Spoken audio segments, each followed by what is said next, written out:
Hello, my name is Keith Wilson. I'm the program chair and also the director of graduate studies of counselor education here at the University of Kentucky. Welcome to this webinar. Also, thank you so much for your interest in our program.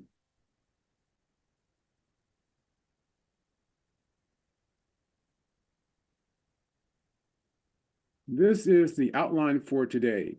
We're going to look at our online modality in terms of synchronous and also asynchronous courses, accreditation and licensure, our two specialty areas, what they are, the average completion time for our program, and then we're going to look at the curriculum, and then specifically talking about fieldwork, which is practicum and also internship. Next, we're going to look at how to apply to our program, and I'm aware that some of you may have already applied and possibly have been accepted to our program, but many of you have not, and you're still trying to filter out the programs that you will apply to, and if you're accepted, go to that particular institution. So again, welcome to all. Next, we're going to look at the costs and financial aid for our program, followed by the Q&A. So let's get started. Our program is totally online. Most of our classes are asynchronous, and we're going to break down what is asynchronous and synchronous courses later on. And of course, some of our students complete their internships virtually or online. And a student completing their internship or practicum virtually, that has to be an agreement between the student and also the site. And usually the site would more likely dictate that. But that is an option in many states. Our accreditation, we're accredited by CACREP, which is the council, which is interesting. This is kind of a long name, the Council for the Accreditation of Counseling and Related Educational Programs, better known as CACREP. And we are accredited through October the 31st, 2030. And of course, we do plan to renew our accreditation. We have maintained CACREP accreditation since 2016. And then when you start looking at how we have maintained our accreditation, that really reflects the quality of the education that we deliver here within our program. And our accreditation meets all licensing requirements in Kentucky and also many other states. And if you are not sure if our curriculum meet the licensure requirements in your state, you can kind of go to your state and look up that particular information online. And I'm going to show you how to actually get to that information. And I think that is going to be on our next slide. And of course, when we start talking about licensure requirements, we are talking specifically about the clinical mental health counseling specialization. We're not talking about the rehabilitation counseling specialization, right? Only the clinical mental health counseling specialization. Also, we will talk more detail about the differences between rehab counseling and clinical mental health counseling. And here's the slide. These are our two specializations here in counselor education. We have the clinical mental health counseling specialization, and we also have the rehabilitation counseling specialization. Now, with the clinical mental health counseling specialization, that's a specialization that leads to licensure. And many times, the licensure in states will be a LPC. That means licensed professional counselor, or like here in the state of Kentucky, it would be a LPCC, licensed professional clinical counselor. With the rehabilitation counseling specialization, it doesn't lead to licensure. It leads to being a certified rehabilitation counselor. And if you can see with the sentences under both specializations, you're kind of looking at working with somewhat different populations, but also similar populations, right? With the clinical mental health counseling specialization, you're looking at evaluating a client's mental, behavioral, and also emotional health. With the rehabilitation counseling specialization, you're looking to facilitate your clients overcoming and to manage personal, social, and the psychological, emotional effects of disability, specifically on employment. If you're a rehabilitation counseling student in our program, most of the time you're going to be working in what's called a state VR agency or a state vocational rehabilitation counseling agency. But in the clinical mental health counseling specialization, you're going to be located in agencies that deal with behavioral health concerns. That can be community agencies, or it can even be private practices, right? And so those are some of the areas that folks will work in when they have one or the other specialization. And we only offer these two specializations. Let's look at the differences between rehabilitation and counseling and also the clinical mental health counseling specialization. They differ. I think I just talked about one. They differ based on credentials. With the rehab counseling specialization, you're going to be able to get the certified rehab counseling certification. And there's a national exam that you must pass to get that certification. And of course, for the clinical mental health counseling specialization, that leads to licensure, not a certification. Another difference would be the differences in the supervisors, right? So you have to make sure that the person that supervises your field work, which is the practicum and also internship, meet those requirements to supervise you. So for example, for rehab counseling, we're looking at a person to hold the CRC, the Clinical Mental Health Active, the Certified Rehabilitation Counseling Certification. And then for the Clinical Mental Health Counseling Certification, we're looking for the supervisors to hold a license in that particular state. Again, you're talking about an LPC or LPCC, and then maybe another kind of counseling licensure in that particular state that they must hold in order to supervise you for your field work experience. I kind of got through talking about specifically the clinical mental health counseling specialization, but one of the things I do want to highlight is how do you find out if our program, which means a accredited clinical mental health counseling specialization, will fit the requirements for licensure in your state. And some of you have probably already done this, but first you want to go to the homepage, right? UK online homepage. And then you want to look under distance learning authorization and licensure. That's going to be a heading. And then within that heading, the paragraph below it, you're going to see a hyperlink of the same name, distance learning authorization and licensure. And so you just click on that hyperlink, and you're going to have two drop-down boxes.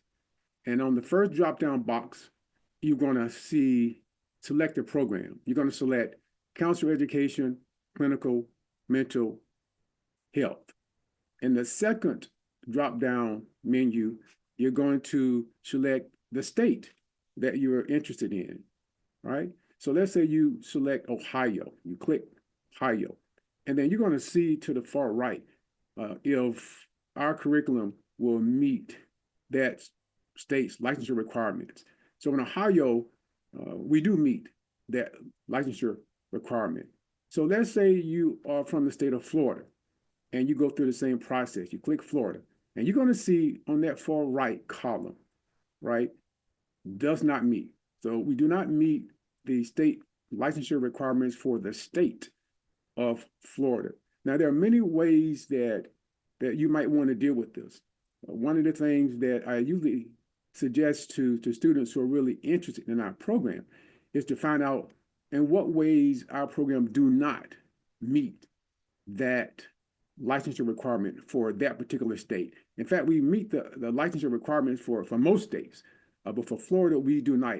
We do not. I'm using it as an example. And I think is for Florida, it's the human sexuality course that they require for licensure in the state of Florida. So what folks could do, for example, only an example, is when you have to go through the application process and you find out that you cannot apply to our program because our program does not meet that state's licensure requirement, you have to do what's called to attest, attestation, right?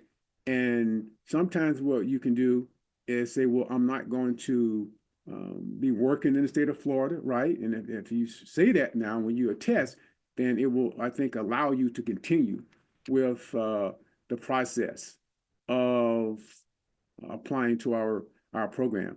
And also, one of the other options for you would be to, once enroll and go to the attestation process, taking that class before you graduate, right? If you enroll in our program. And then once you take that class before you graduate, make sure that that class is a graduate class, you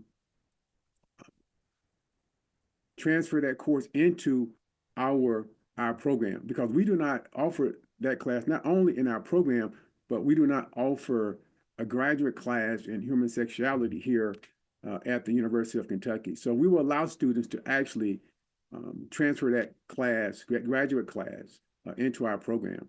And then that way you can at least meet the state requirements for the state of Florida. Again, these are just a couple of examples that I wanted to give you that you can kind of look at, and then how to actually handle that process depending on if our curriculum meets, do not meet those state requirements for a particular state.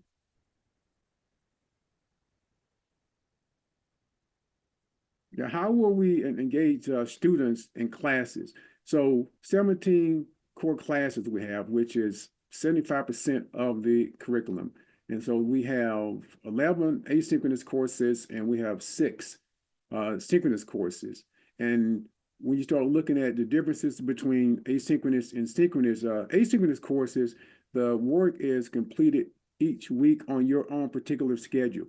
And then based on the time that those assignments must be completed that are listed in the class syllabus. And you receive immediate feedback on your quizzes, exams, and if there's any group work, that's important as well. Now, when we start looking at the synchronous courses, and they're, again, all virtual, you will have a specific time to meet every week for synchronous courses. And you will use the Zoom platform to engage in the class, to see your class, and to interact with the class real time using Zoom. Many times they're going to be discussion posts also with synchronous classes, but for sure for your asynchronous classes, they're going to be discussion posts, which will facilitate you interacting not only with the instructor and or professors of these classes, but your classmates as well. So it's a real nice way to engage students and get them thinking about the material, then also to have that interaction, that kind of personal interaction and feedback from their classmates.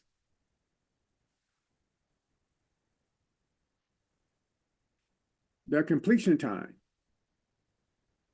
Full time is usually 9+ credit hours. That's 3 or more classes. Part time is usually 6 credit hours or less. Most students will complete our program in 8 semesters. That's about 3 years.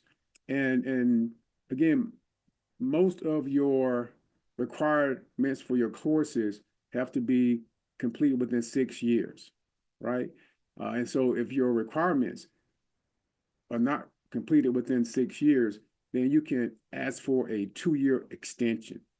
And then after that 2-year extension, if your degree is not completed, you can ask for another 2-year extension. But you must ask for those extensions, of course, before the time is completed, right? So you want to ask for your 2-year extension after the 6 years before you get to the end of your 6 year. Kind of makes sense. Again, but most students in our program will complete the program within 3 years. Now, if you want to complete your program before 3 years, we have what's called an accelerated program.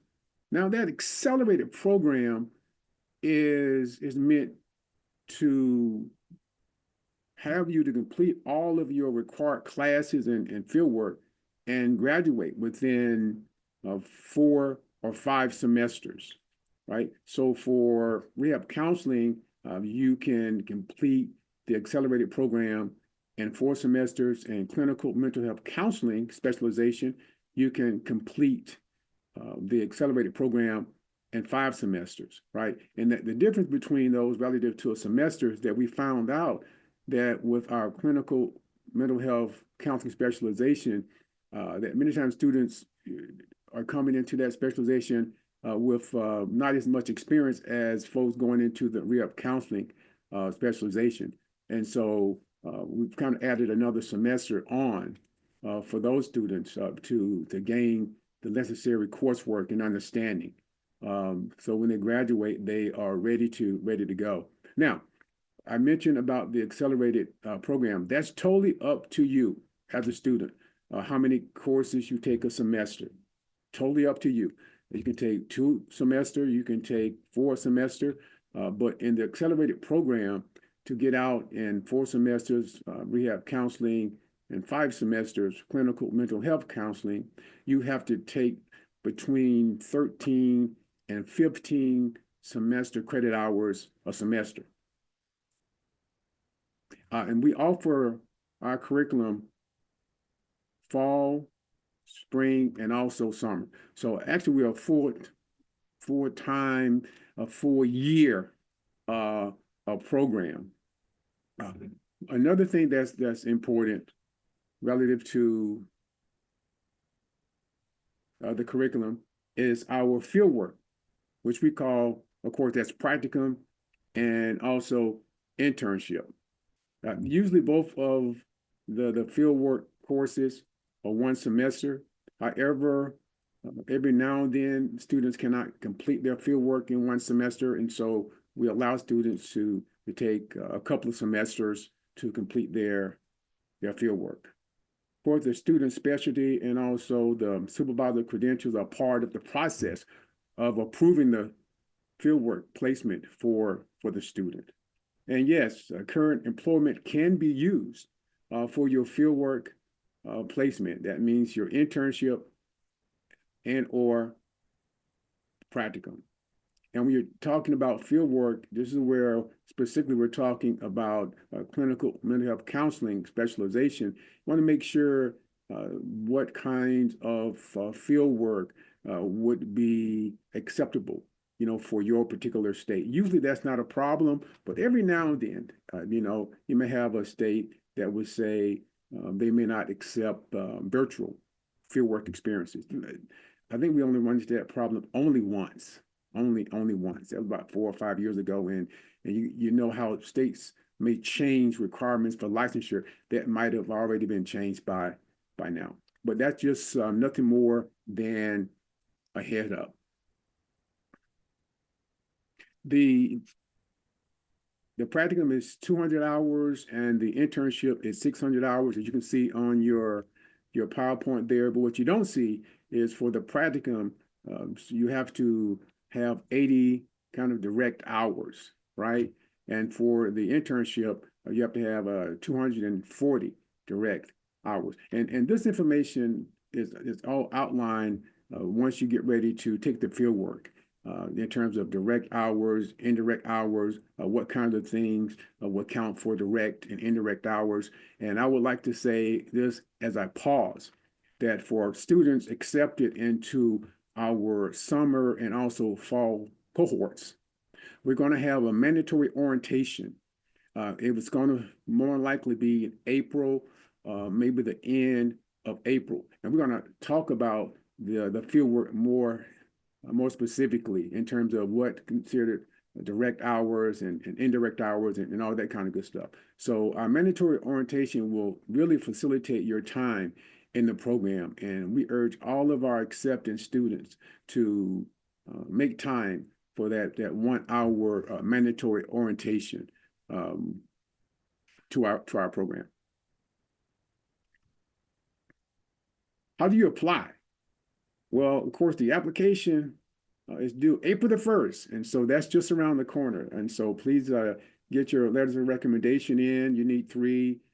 And I do get questions actually about, who can these letters of recommendation come from? They can come from past supervisors, instructors, of course, are the 2 main areas in which we would like for the letters of recommendation to come from.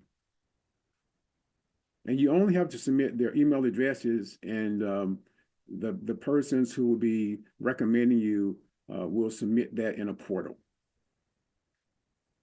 Of course, we require your CV, your resume, personal statement. We don't have any length for a personal statement, so it just important for you to tell us why you're interested in our program, and also tell us a little bit about yourself. That's important.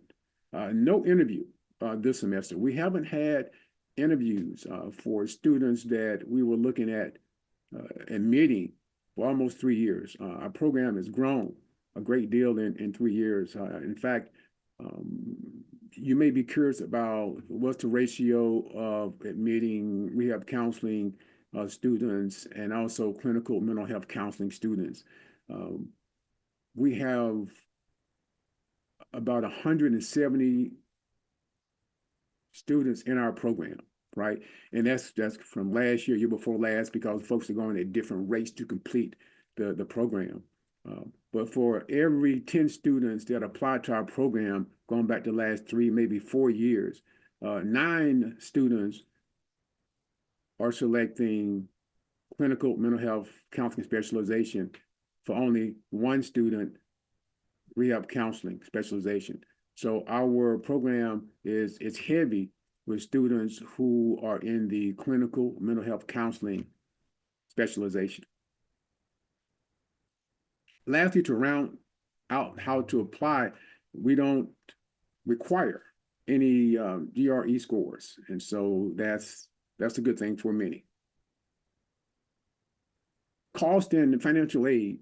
Tuition is $753 per credit hour, and then regardless of where you live, right, this is what the tuition rate is. And if you enroll as a full-time student, and we talked about the credit hours to be a full-time student on about 4 slides back, there's a flat rate of $6,776 per semester, right? That flat rate. And so you can take, 15 credit hours and you pay that amount of money, right? You take 9 credit hours and you pay, again, that amount of money for full-time rate in our program. Scholarship and other funding information, of course, available. And you have the website there in front of you. And then also you can look at some of the qualifications for some of the scholarships that might be available. Most of the time, in order to get a scholarship, you have to be enrolled full-time. But we also have some funding in our program. When I say my program, just the department actually, that students can apply to as well. The GI Bill. For those folks who are interested in the GI Bill, that contact information is located on that 4th bullet, and that is with the Veteran Resource Center, and the numbers there, and also the website as well.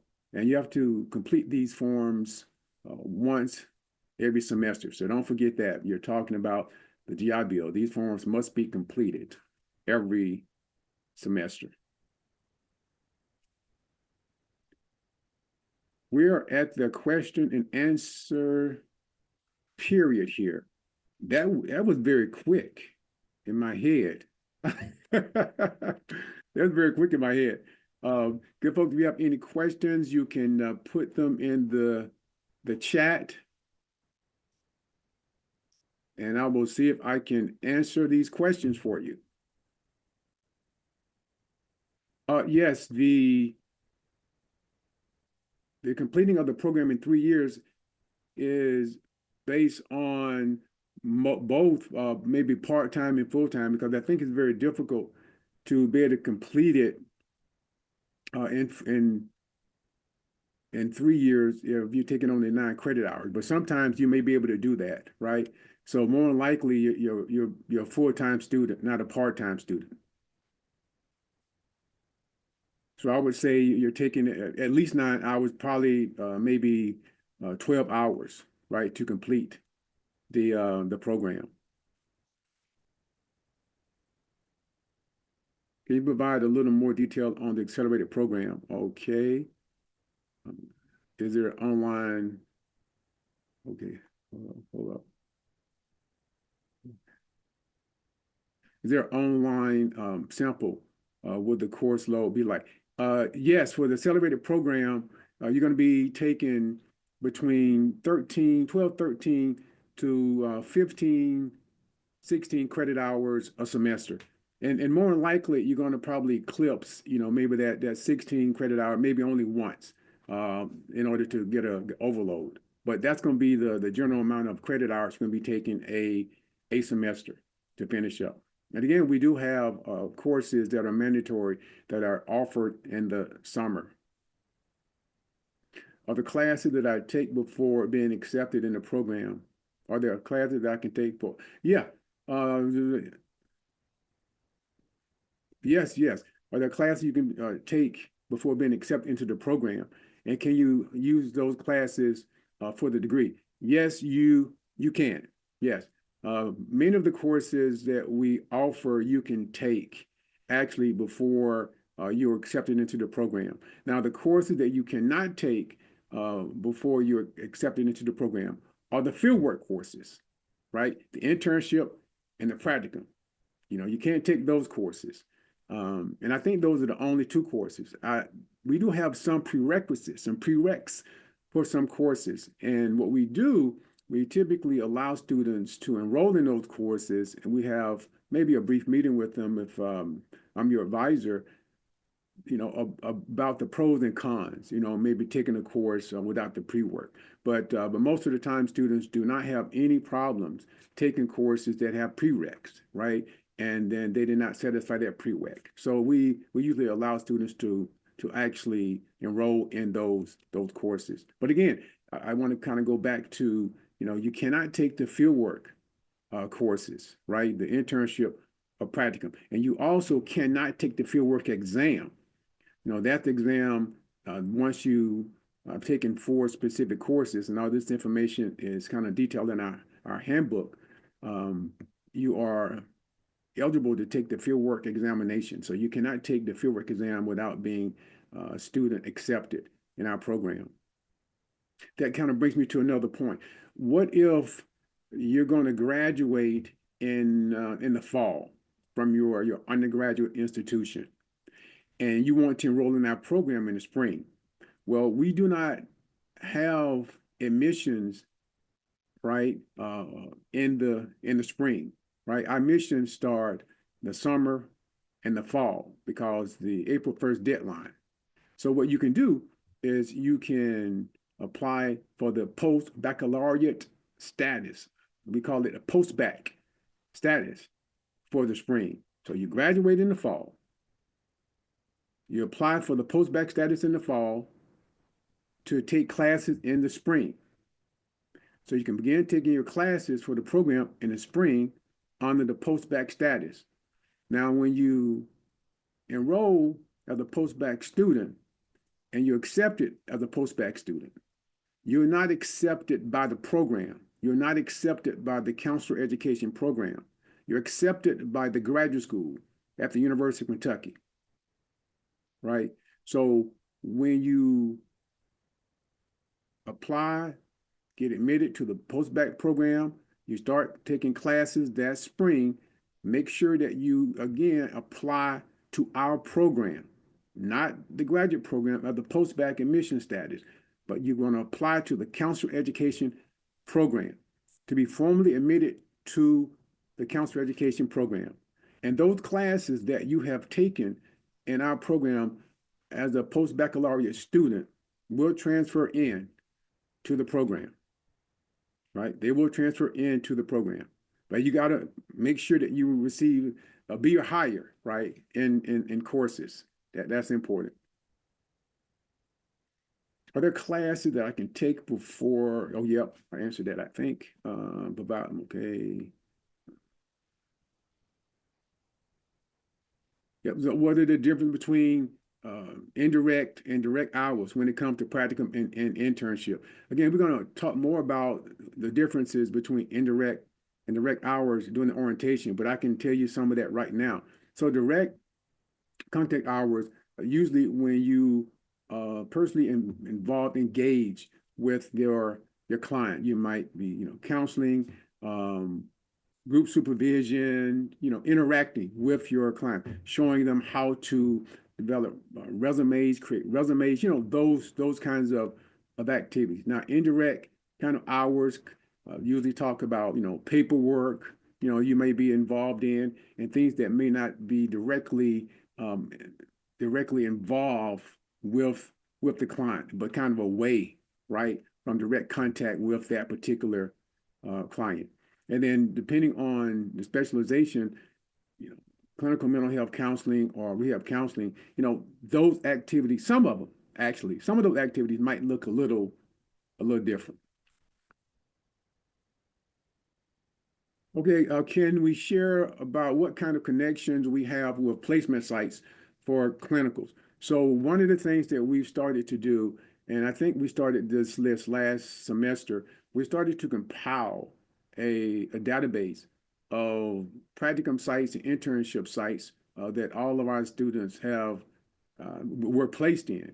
And so we have that list, and we're developing that list as we continue this semester, and we're going to continue to expand that list for our students. So what happens is that depending on not only the state, but we're talking about really the city that you're in, hopefully we've had students in that city who graduated from our program, and we can list those sites that you can possibly look at to do your practicum and internship. But right now, the list is small, right? The list is small, but we do facilitate field work for students, but the primary responsibility to locate your field work is on the shoulders of the student. So when students are admitted, they will have access to what we call SAC, Student Advising Center, SAC. And we'll talk about this again more in the new student orientation. And it's important for students to enroll in SAC.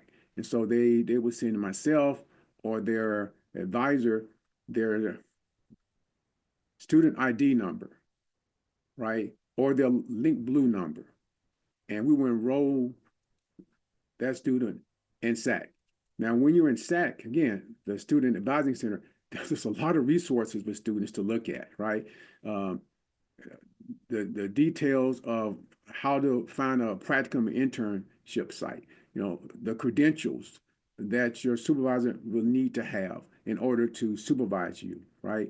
That's important. Some of this information is in our handbook, which is good. We want to have it located in more than one place. The process to go about and taking the fieldwork examination. It's just a lot of information, we believe, to facilitate the matriculation of students in our program.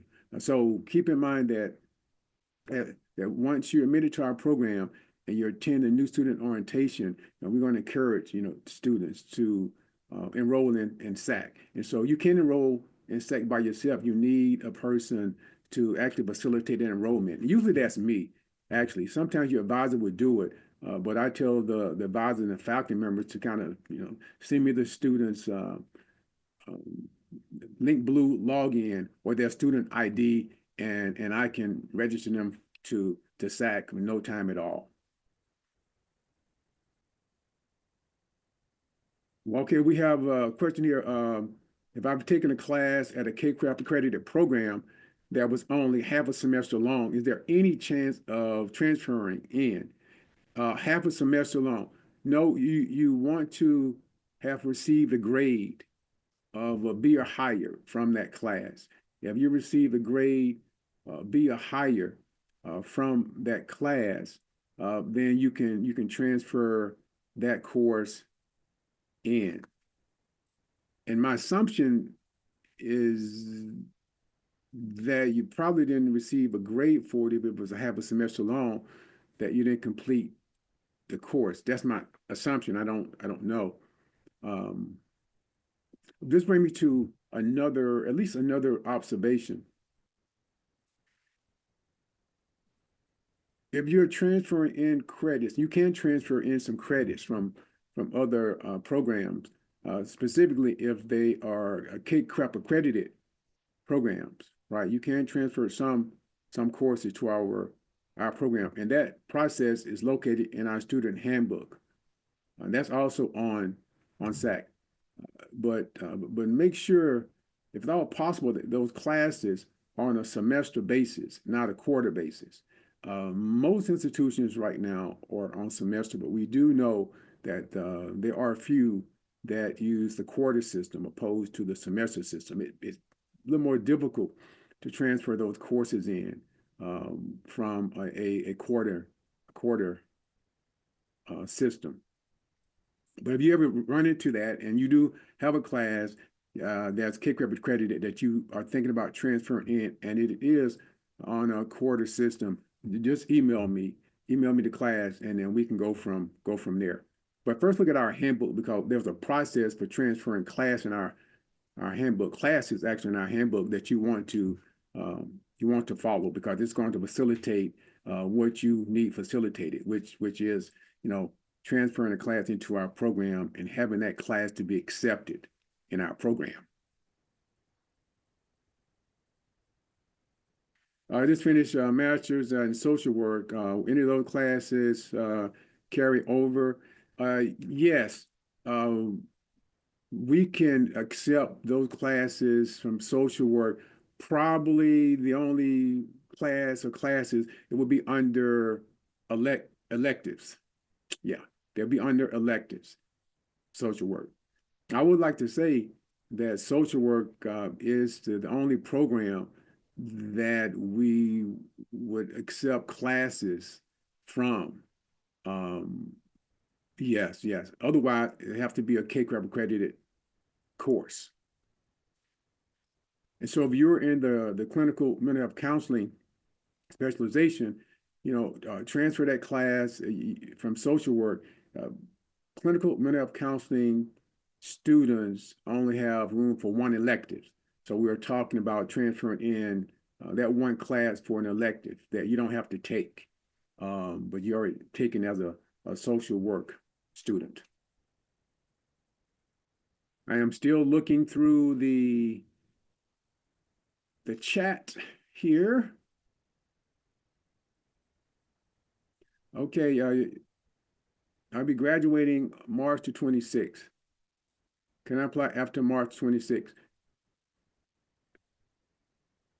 You can apply now, actually, for our program. So if you're going to be graduating this semester, go ahead and apply to our program. We will note that you haven't graduated, and then we will give you an admissions. Actually, it will be a conditional admissions, right?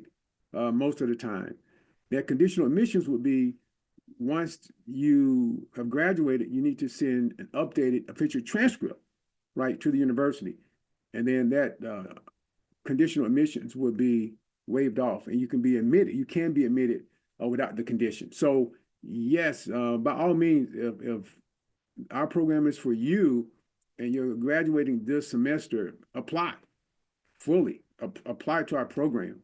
And then just follow up with the needed paperwork, which is the official transcript after you graduate.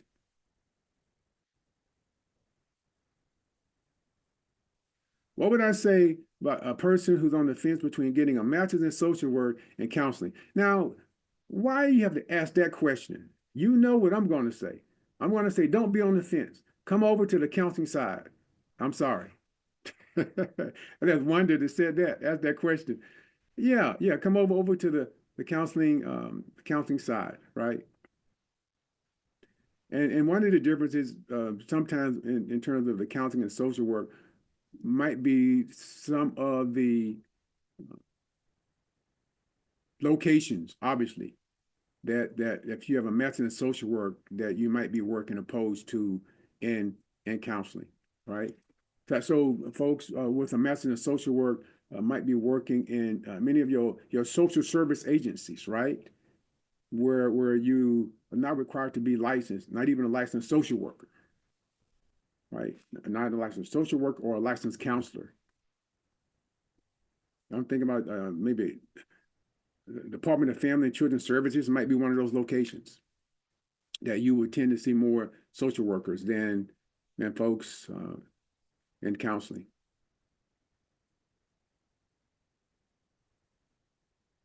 Yep. What's the student to faculty ratio? Our accreditation says that it needs to be 12. Right now, because of the lack of personnel resources, we are looking to hire 3 new faculty members in our program for next year. We're interviewing right now. And so that ratio is going to go down. Right now, it's probably about 25, 25 to 1. Also, right now, our average class size, especially in the core, those 17 core courses, we probably have about 80 students in every course. But we shrink it down because there are usually 2 people in the course. You have the uh, the lead professor, then we also have TAs assisting us in these courses, which kind of narrows it down a little bit relative to the ratio. But right now our classes are pretty large, about 80 students, 75, 80 students. And then next year they're going to go down because we're hiring new faculty. And then we're always having adjunct faculty to also teach for us. So that ratio is going to go way down. We need to do that for a lot of reasons, actually, right? First is accreditation. And also, right now, we still have good quality control, but we want to make sure we maintain that quality control even more. How many seats are often available in classes? Since we are a virtual program, um, we typically keep admitting students to a course if they need that course, right? So they need the course. If the course is capped at 70 or 60 or 50, we're going to let you in. If you're a counselor ed student and you need that course to graduate, we're going to let you in. That's not going to be a problem. Not going to be a problem. And the reason we do that for, well, a couple reasons we do that. The first reason is that most of our courses are only offered once a year.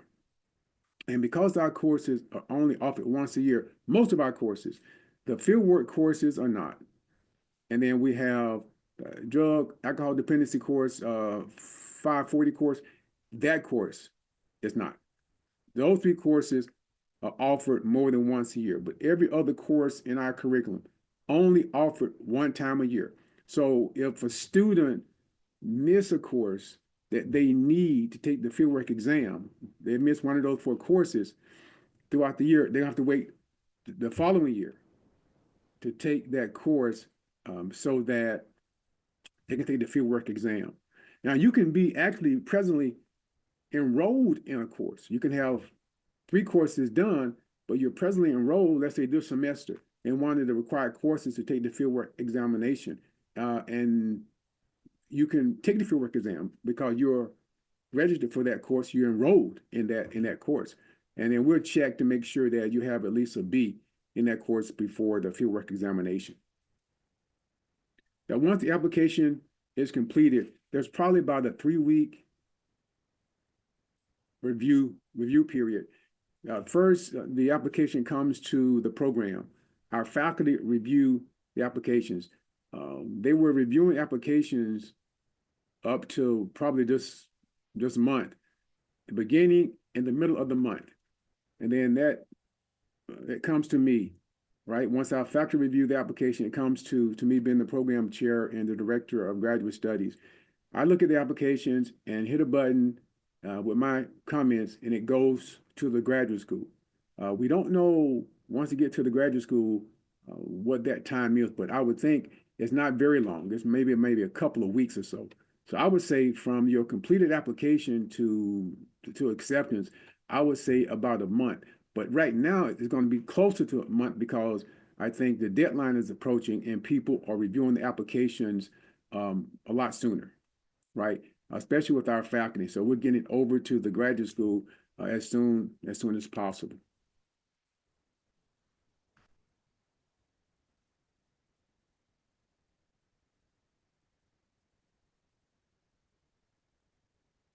Do you have to apply to the program and the university separately? No, when you apply to the program, you're applying to the university, right? So in actuality, what you're doing is applying to the university, and then looking at the program, right? That's generally how that works. There's not a separate thing there. But you were talking about the post-baccalaureate admission status, that's different. With the post-baccalaureate admission status, you're applying to the graduate school, not the program. Some universities call that non-traditional student status, something like, but we call it a post-baccalaureate status, right?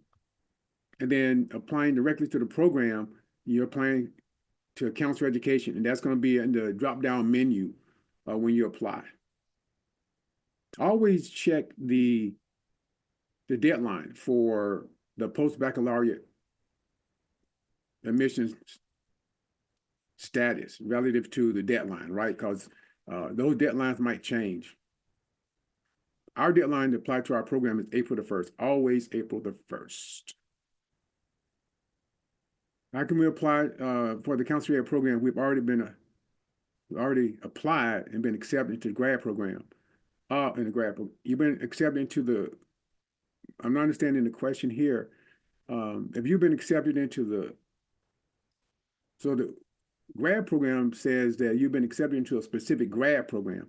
I would probably need to know what particular grad program you're talking about. But if you've been accepted to a particular grad program, let's say over in psychology, you're going to have to apply to counselor education to be accepted into counselor education program. I hope that answered that question. Some classes are 16 weeks, some classes are 8 weeks. I think we may have one class or two classes that are 6 weeks.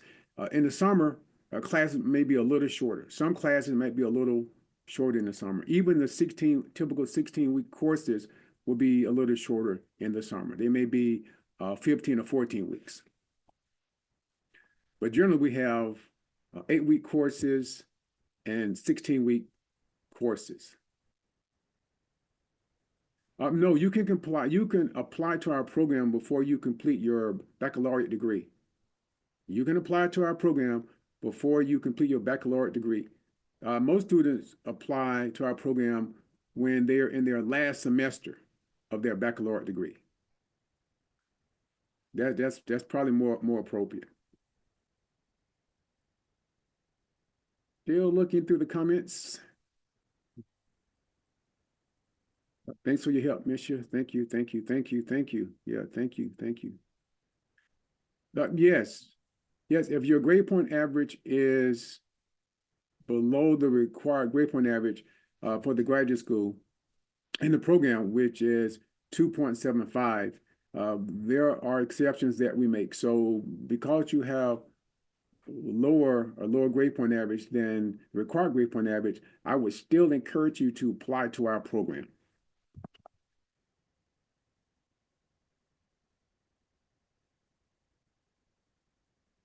Now, this question here says, once you take the NCE, that's for the clinical mental health counseling specialization, do you have to take another exam to be licensed? That would depend on your state.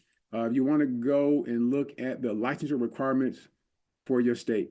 And in fact, even if you look on our website and you see the state authorization, and regardless of what it says, I think what you want to do just to double check, especially if it says we do not meet the license requirement in your state, always go to your state and look at our curriculum and make sure you double check, because those things can change for sure, right? They can change. Will the ongoing climate with the U.S. Department of Education affect the program? Right now, we don't think so. We do not think so. Uh, in a general sense, in a general sense. But one sense that we're looking at right now coming down the pike, and we've kind of heard some rumblings about it. It can impact maybe some funding, right? If folks have written certain grants to help support their students in the program, it might affect the program that way. And because of how dynamic things have been like the last month in Washington, we really don't fully know yet. But right now, we're not having any major funding implications for our program. Yes, if you apply and get accepted and decide that you cannot start in the summer or the fall, you can delay until the next year. But you have to make sure that you talk with your graduate school admissions officer, and then they're going to copy me, and I'm going to approve it so that you can delay to the following year. So that process has to be done. And I think that process has to be done so that you don't pay, I think you don't pay another application fee. I think. I'm not totally sure on that, I think. But again, ask your graduate school admissions officer. And the graduate school admission officer is located in our handbook and is based on the alphabet of your last name, that first alphabet of your last name, and that's how you are assigned a graduate school admissions officer. Yes, a quarter system usually is shorter than a semester system. Semester is usually 16 weeks. Quarter is 1, 2, 3, 4, 5, 6, 10 weeks. Quarter is usually, I think it's 10 weeks, but it's shorter than a regular semester. Our handbook actually outlined how many courses that can be transferred in.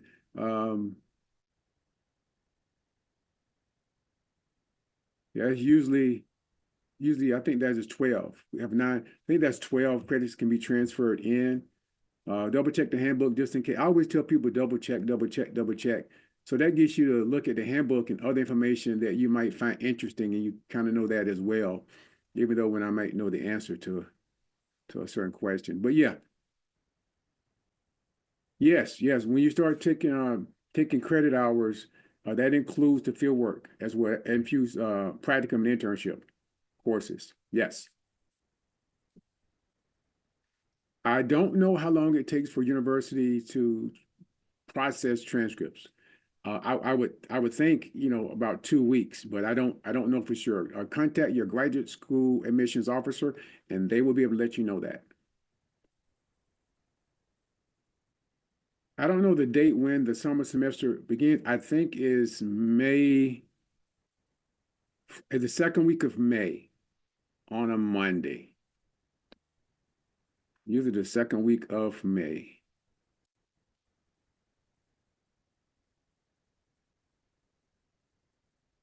Yes, field work is nothing more than your internship or practicum, right? That's where you are not in the classroom, but that you're in some kind of agency, um, learning how to apply skills related to your specialization, right? That is either clinical mental health counseling or rehabilitation counseling. That's what field work is, right? Kind of the direct application of what you have learned in your classes, and now you are actually applying that information in real time, with real people, and in real environments. Okay, that is it. Good folks, thank you so much for attending this webinar. I really appreciate your attendance. And if you have any questions after this webinar, please do not hesitate but to give me a email. My email address is located on the PowerPoint, the last slide of the PowerPoint presentation. Again, thank you so much for being interested in our program. Take care.